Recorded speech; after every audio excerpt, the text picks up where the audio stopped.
Nomor 1 poin A-nya, coba uraikan pengertian hukum agraria dan ruang lingkup hukum agraria. Hukum agraria adalah serangkaian kaidah hukum yang mengatur tentang hak-hak penguasaan atas tanah, air, dan ruang angkasa serta kekayaan alam yang terkandung di dalamnya.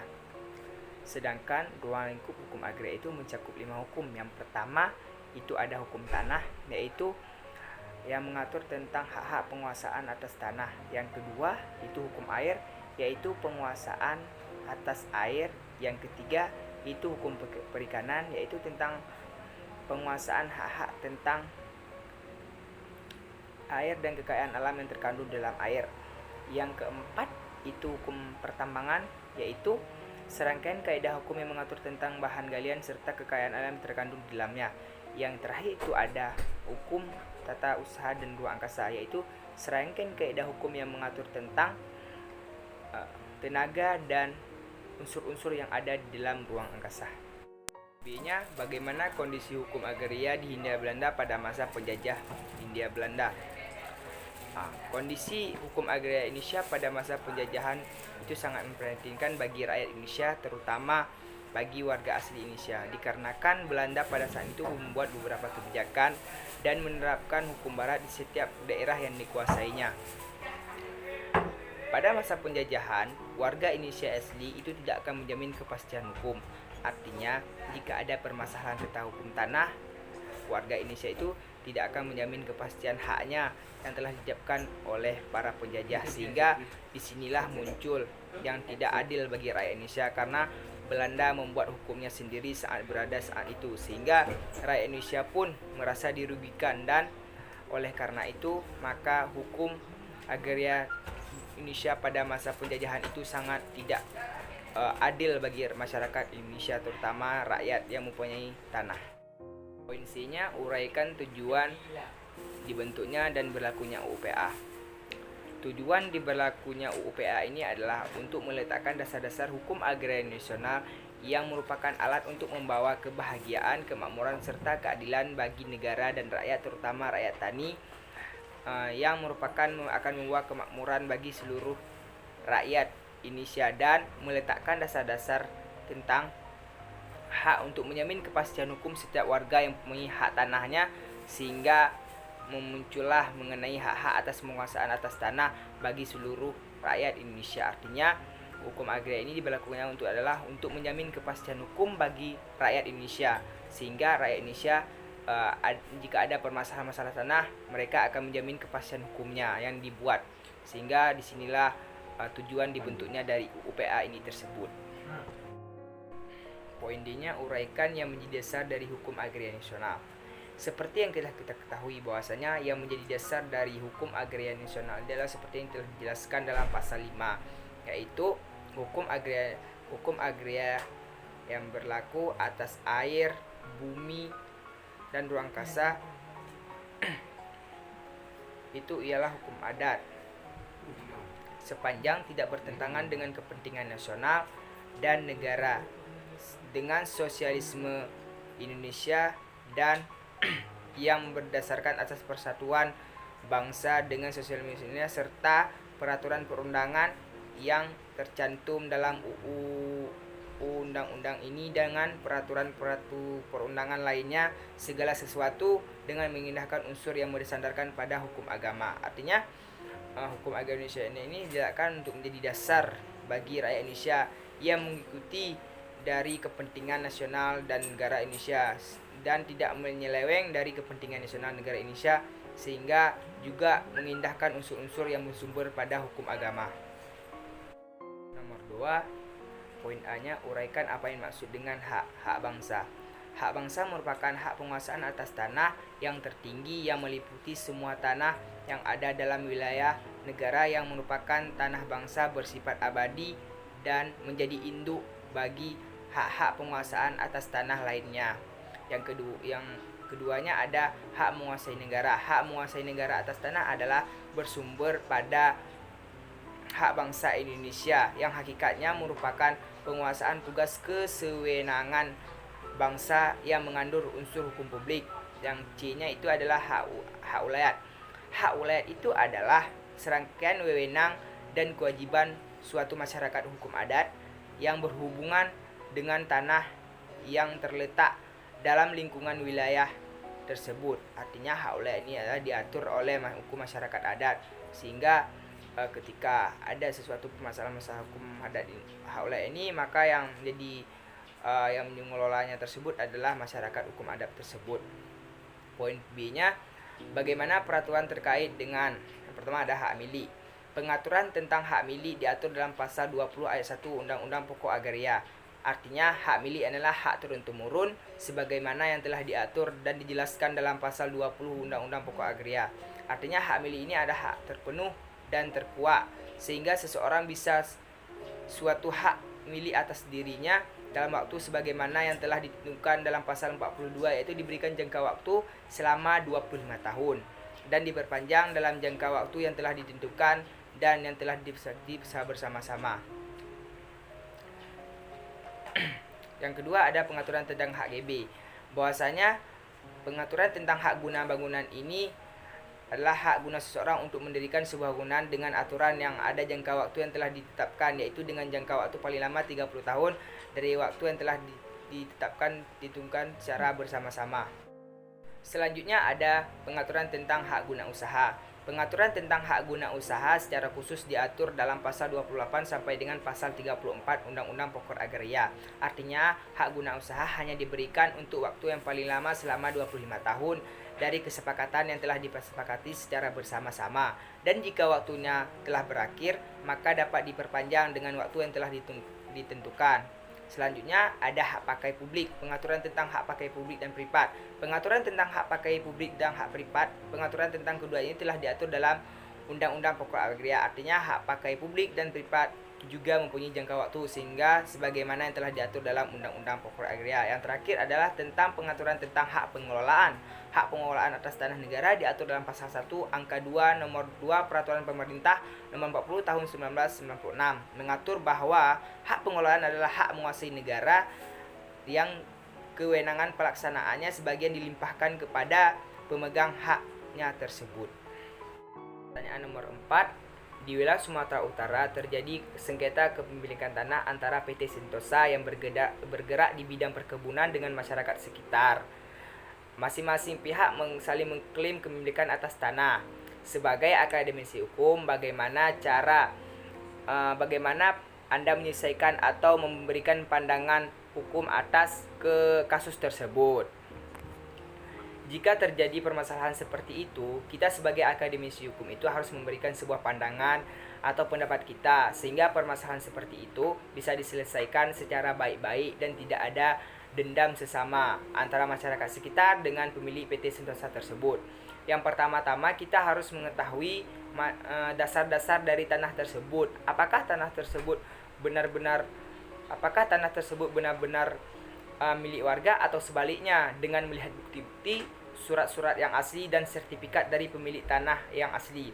Sehingga setelah hal tersebut dilakukan, maka langkah pertama yang kita lakukan adalah melakukan sebuah musyawarah dan kita panggil perwakilan dari kedua belah pihak. Jika setelah melakukan sebuah musyawarah juga tidak menemukan sebuah keputusan, maka jalur pengadilan sebagai jalan menempuh selanjutnya. Disinilah kita lihat siapa sesungguhnya yang memiliki tanah tersebut, sehingga pada saat nanti kita mengetahui bahwasanya tanah ini benar-benar milik yang orang punya tersebut.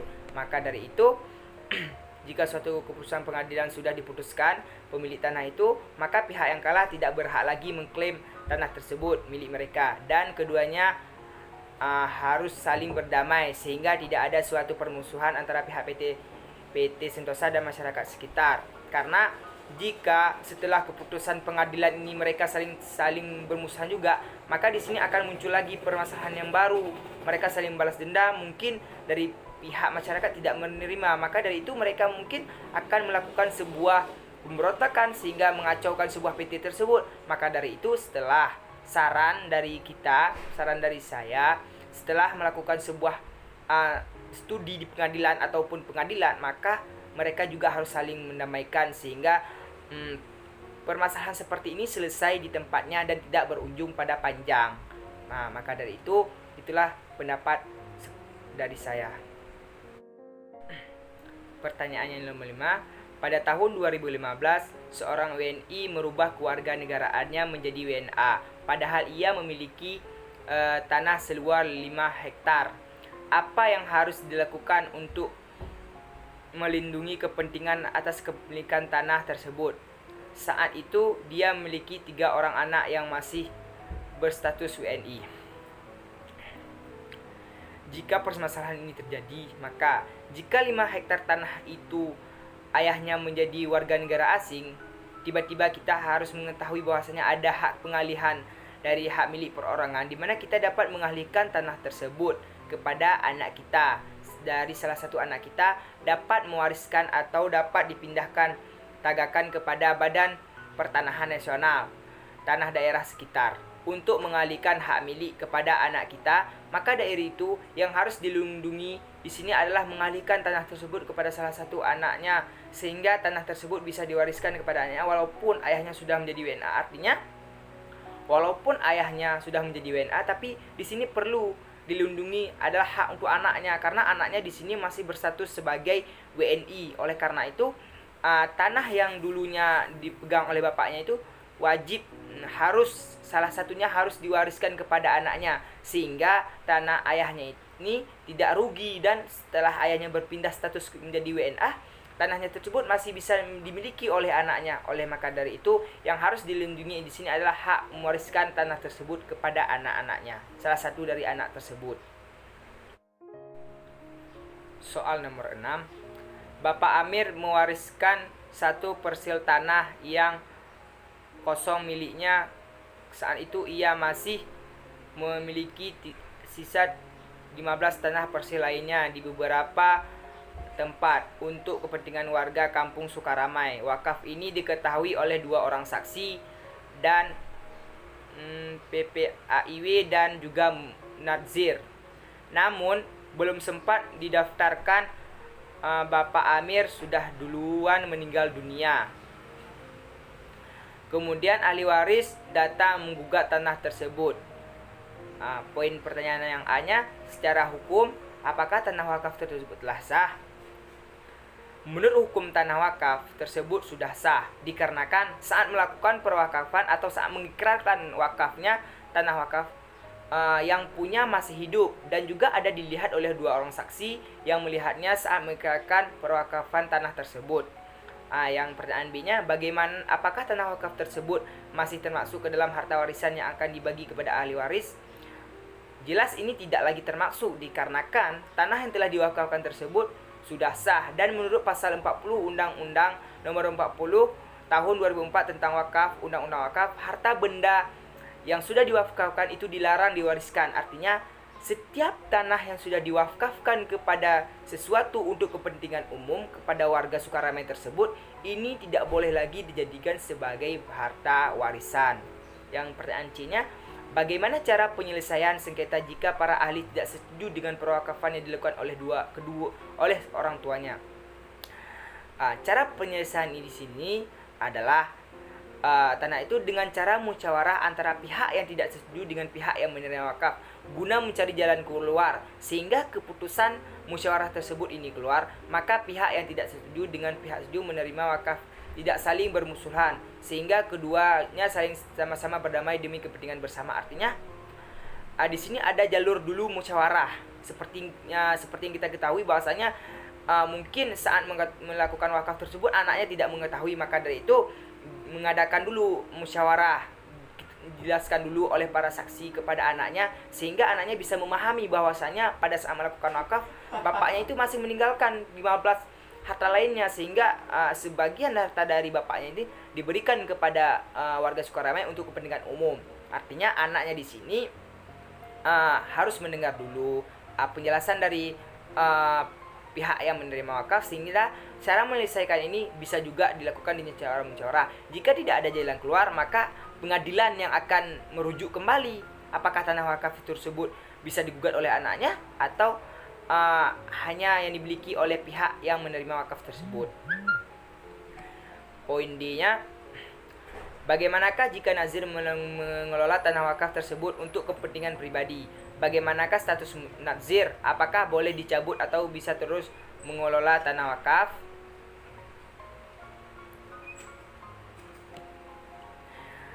Jika nazir mengelola tanah wakaf itu untuk kepentingan pribadi, itu tidak boleh dikarenakan dalam hukum Islam yang sedemikian itu diharamkan, dan status nazir pun boleh dicabut sehingga diberikan kepada nazir yang lainnya demi mengelola tanah wakaf tersebut untuk kepentingan umum.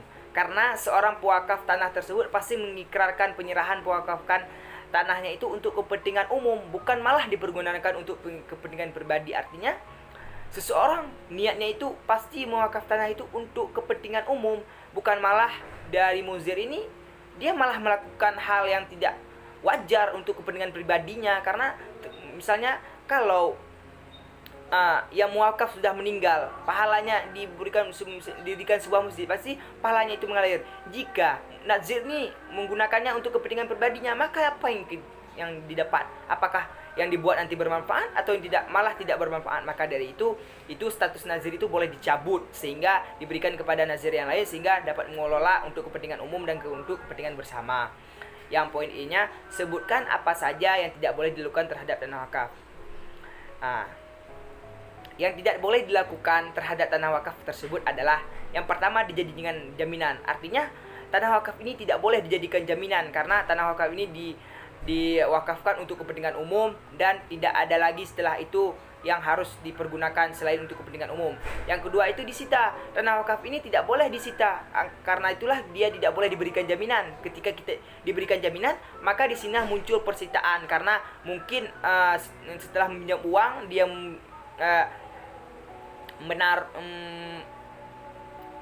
tanah wakaf ini dijadikan jaminan, maka dirinya timbulnya penyitaan terhadap tanah tersebut. Yang ketiga itu tidak boleh dihibahkan. Yang keempat ini tidak boleh jual. Artinya setiap tanah wakaf yang telah diwakafkan itu tidak boleh sama sekali dijual. Yang kelima itu diwariskan. Nah, ini seperti yang telah kita ketahui di atas tadi bahwasanya tanah wakaf tersebut tidak boleh lagi diwariskan. Artinya tanah wakaf ini sudah diwakafkan, sudah diikrarkan untuk kepentingan umum dan tidak bisa lagi diwariskan kepada anak-anaknya. Karena walaupun anaknya itu meminta, itu tidak bisa lagi karena telah sah dengan ikrar wakaf tadi. Yang terakhir adalah ditukar atau dialihkan dalam bentuk pengalihan lainnya. Itu tidak bisa dilakukan sama sekali. Oleh karena itu, pergunakan tanah wakaf ini untuk kepentingan umum dan jangan coba-coba untuk mempergunakan untuk kepentingan pribadi.